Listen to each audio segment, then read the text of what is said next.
Welcome to The Last Breakfast. Please enjoy the video. You start by preparing the device and performing the first power cycle. You want to rule out simple power glitches, so confirm the Apple TV 4K is plugged directly into a wall outlet.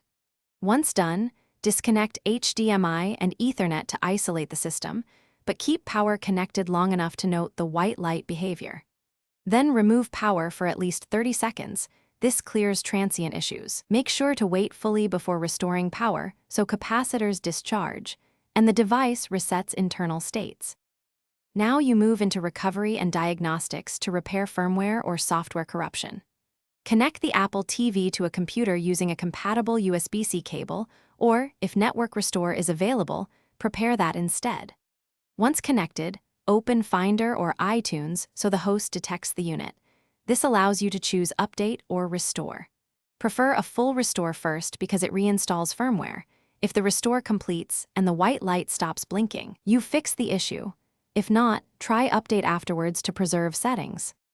Finish by performing a factory reset and verifying connections so you complete the repair.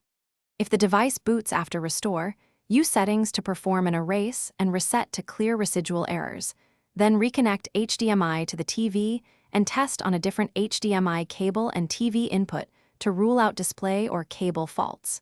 Make sure the blinking stops before you finalize.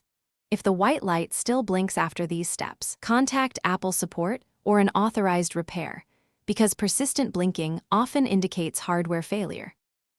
Thanks for watching. If this was helpful, leave a like and consider subscribing. See you next time.